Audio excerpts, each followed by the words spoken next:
जय श्री राधे, जय श्री कृष्णा। मेरे प्यारे मित्रों, प्यारे भाई बहनों, आज मैं आपको पुरुषोत्तम मास का 5वां अध्याय सुनाऊंगी। पुरुषोत्तम महात्म्य सुनने से भगवान पुरुषोत्तम की कृपा हम पर होती है और भगवान पुरुषोत्तम प्रसन्न होकर हमें मन वांछित फल की देते हैं। इसलिए हमें भगवान पुरुषोत्तम का ध्यान करना चाहिए और पुरुषोत्तम की कथाएं अवश्य सुननी चाहिए। पुरुषोत्तम महीने का स्नान, पुरुषोत्तम महीने में भगवान पुरुषोत्तम की पूजा और दान ये तो बहुत ही महत्व रखता है, परंतु अगर ये नहीं कर सकते तो हमें कथा श्रवण अवश्य करनी चाहिए। जो मैं आप सभी को सुना रही हूँ, आप सब प्रेम से इन कथाओं को अवश्य सुने। अगर आपको ये कथाएं अच्छी लगी तो मेरे चैनल को लाइक, शेयर और सब्सक्राइब करें। तो सुनिए 5वां अध्याय। भगवान विष्णु का अधिक मास को साथ लेकर गोलोक को जाना। नारद जी ने श्री नारायण से कहने लगे कि हे महाभाग, हे तपोनिधि, अपने चरणों के पास खड़े हुए अधिक मास के वचन सुनकर हरि भगवान उससे बोले, हे निष्पाप नारद जी, हरि ने जो अधिक मास से कहा सो मैं कहता हूँ, सुनो। हे मुनि श्रेष्ठ, तुम धन्य हो जो मुझसे श्रेष्ठ कथा पूछते हो। श्री कृष्ण भगवान बोले, हे अर्जुन, मैं तुमसे वैकुंठ को वृत्तांत कहता हूँ, सो सुनो। श्री विष्णु के नेत्रों के संकेत से गरुड़ जी मूर्छित हुए मलमास की पंखों से हवा करने लगे। तब होश आने पर मलमास बोला, हे नाथ, मुझे सब अच्छा नहीं लगता। हे जगदाधार, हे जगतपति, हे विष्णु, मुझ शरण में आए हुए की रक्षा करो, रक्षा करो। मुझ शरणागत को क्यों त्यागते हो? ऐसा कहकर कांपता हुआ बार बार विलाप करने लगा। तब मलमास ने विकुंडवासी हृषिकेश भगवान ने कहा, हे वत्स, तेरा दुख निवारण होने का कोई उपाय नहीं दिखता। तू सोच मत कर, उठ उठ, तेरा कल्याण होगा। ऐसा कहे मन में पल भर में उपाय निकाल कर फिर बोले। श्री विष्णु भगवान बोले, हे वत्स, आओ मेरे साथ गोलोक धाम चलो, जो योगियों को भी दुर्लभ है। जहाँ भगवान श्री कृष्ण रहते हैं, वहाँ गोपी गण के मध्य में बैठे हुए दो भुजा वाले मुरलीधर, नवीन मेघ के समान श्याम शरीर, कमल जैसे विशाल नेत्र, ऐसे ईश्वर पुरुषोत्तम भगवान श्री कृष्ण विराजमान है। शरद ऋतु के पूर्ण चंद्रमा के समान जिनकी मुख की शोभा है, करोड़ों कामदेवों की भांति सलोने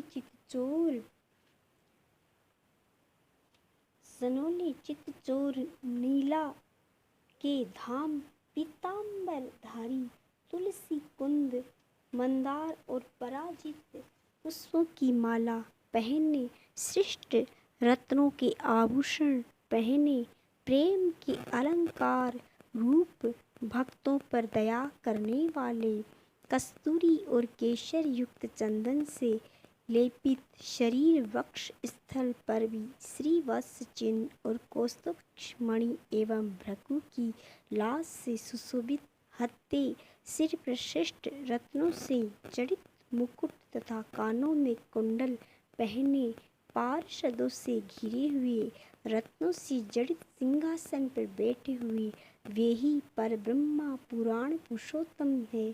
स्वेच्छामय ब्रह्मांड के बीच सर्वाधार, परात्पर, निष्काम, निर्विकार, अत्यंत परिपूर्ण प्रभु, प्रकृति से परे, ईशान, निर्गुण, नित्य विग्रह श्री कृष्ण गोलोक में तेरा दुख दूर कर देंगे। चलो वहीं चले।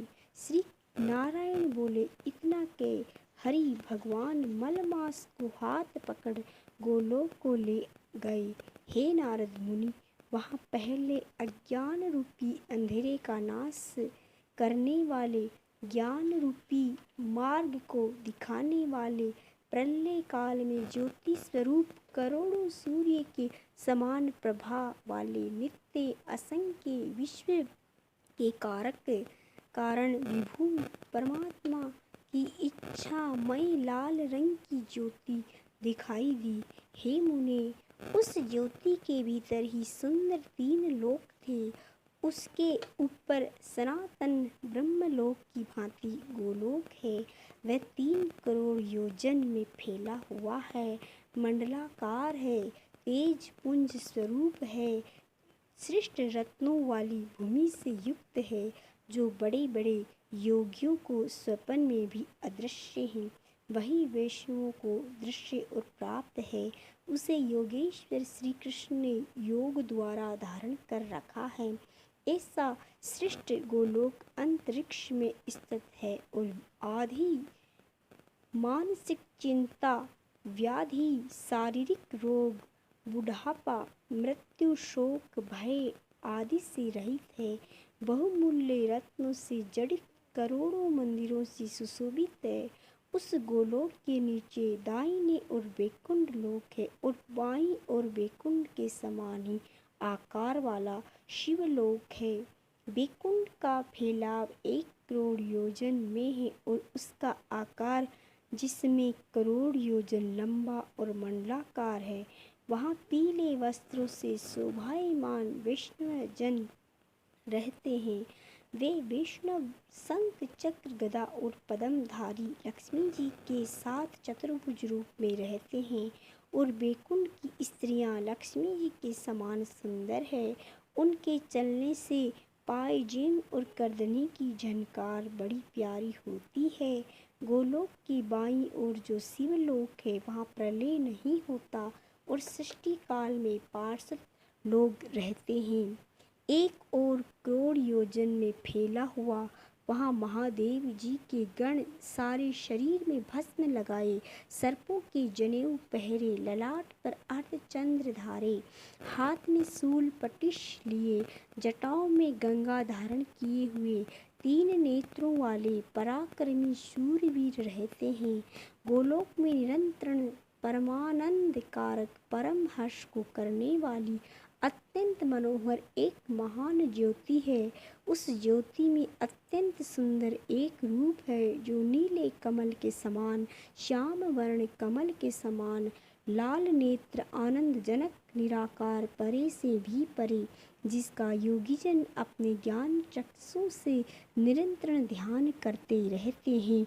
करोड़ों शरद ऋतु के पूर्ण चंद्रमा के समान अत्यंत दीप्तिमान मुख, करोड़ों कामदेव के समान सुंदर लीला के स्थल, 2 भुजाधारी मुरलीधर, मधुर मुस्कान युक्त, पीले वस्त्र पहने, श्रीवत्स चिन्ह, भृगु की लात को कौस्तुभ मणि से सुशोभित हृदय, करोड़ों श्रेष्ठ रत्नों से जड़ित मुकुट और कंकणों से सुशोभित रत्न के सिंहासन पर बैठे हुए, तुलसी, कुंद, मंदार, पारिजात और चंपा के फूलों की माला से शोभायमान है।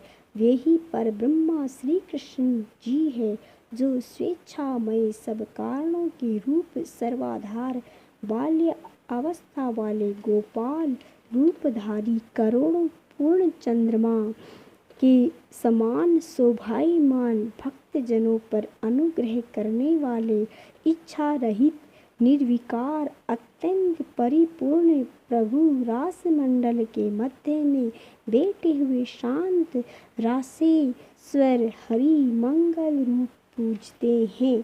योग के मंगलों में मंगल, परमानंद घन, सत्य स्वरूप, अक्षर, अव्यय, सब सिद्धियों के ईश्वर, शब्द सिद्धि स्वरूपा और सिद्धि के देने वाले, प्रकृति से परे, ईशान, निर्गुण, नित्य विग्रह, सबके आदि पुरुष, अव्यक्त, इंद्र आदि देवों द्वारा स्तुति किए गए, नित्य स्वतंत्र एक परमात्मा स्वरूप, शांति परायण, ऐसे प्रभु का शांत स्वभाव वाले वैष्णव जन ध्यान करते हैं। केवल उत्कृष्ट रूप एक भगवान ने ही धारण किया है। ये कहकर विष्णु भगवान अधिक मास को रजोगुण से घिरा हुआ जानकर गोलोक को ले गए।